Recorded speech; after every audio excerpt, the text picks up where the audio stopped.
Hello students, आपका मेरे channel विकास education point पर स्वागत है।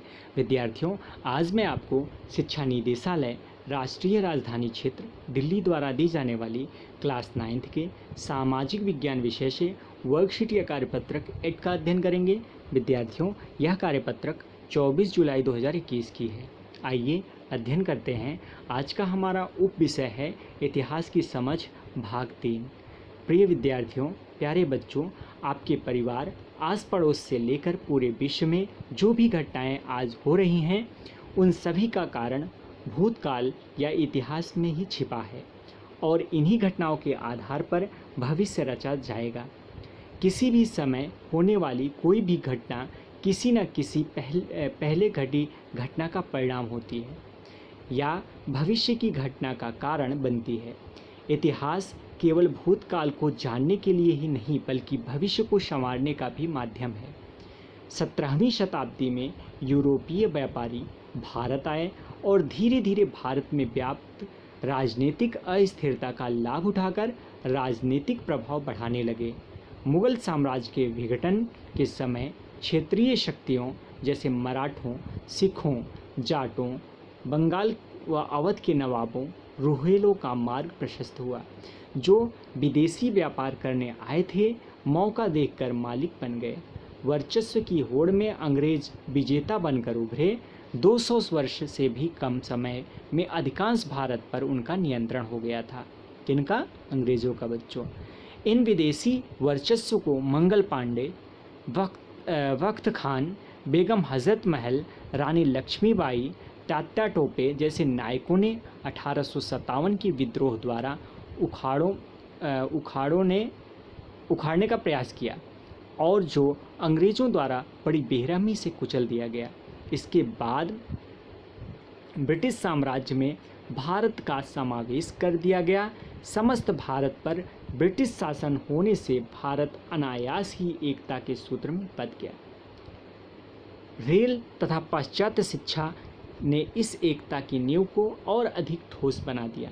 राजा राम मोहन राय, स्वामी दयानंद सरस्वती तथा स्वामी विवेकानंद जैसे सामाजिक सुधारकों के कार्यों से भारत की स्वावलंबी ग्रामीण अर्थव्यवस्था नष्ट होने लगी। ब्रिटिश शासन की अनर्थकारी आर्थिक नीतियों के दुष्परिणामों के साथ देश के मध्य वर्ग के उदय होने से राष्ट्रवाद की भावना का तेजी से विकास हुआ। आर्य समाज, प्रार्थना समाज, अलीगढ़ आंदोलन, भारतीय राष्ट्रीय कांग्रेस, होम रूल लीग जैसी संस्थाओं से लगभग पूरे देश में राष्ट्र भावना का संचार हुआ। बाल गंगाधर तिलक, बिपिन चंद्र पाल, गोपाल कृष्ण गोखले, महात्मा गांधी, सुभाष चंद्र बोस, लाला लाजपत राय, जवाहरलाल नेहरू, चंद्रशेखर आज़ाद, भगत सिंह, अशफाक उल्लाह खान जैसे नेताओं व क्रांतिकारियों ने देश की स्वतंत्रता के लिए लंबा संघर्ष किया।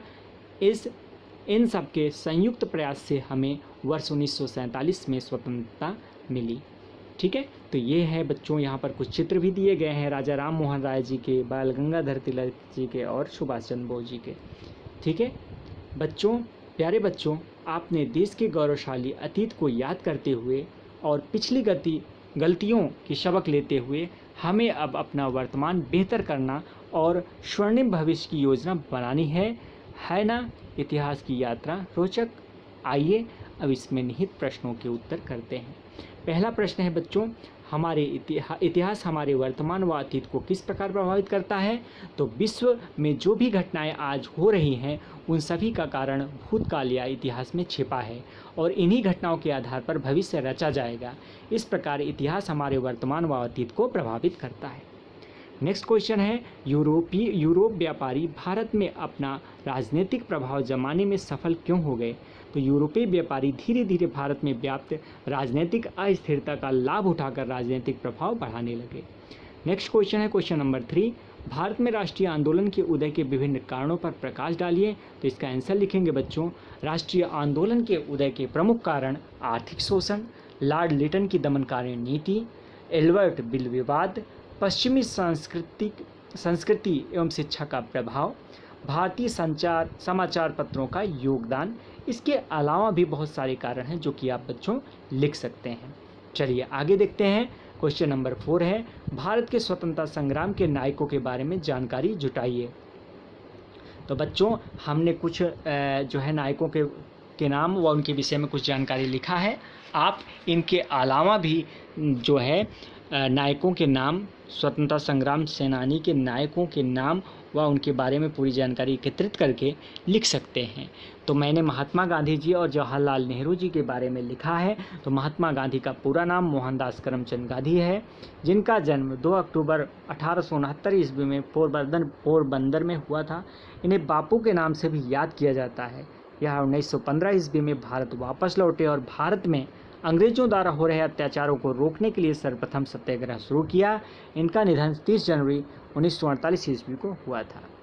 पंडित जवाहरलाल नेहरू जी, इनका जो है पूरा नाम है पंडित जवाहरलाल नेहरू और इनका जन्म 14 नवंबर 1889 में हुआ था।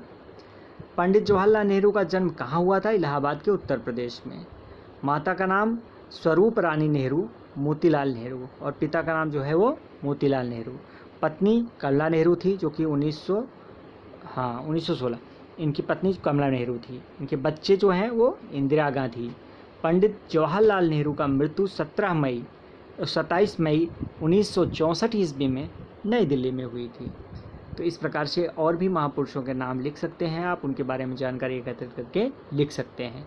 बच्चों यह था आज का हमारा कार्यपत्रक। बच्चों कोविड-19 जैसे महामारी से सुरक्षित रहने के लिए हमें 2 गज अथवा 6 फीट की शारीरिक दूरी का पालन करना चाहिए। धन्यवाद।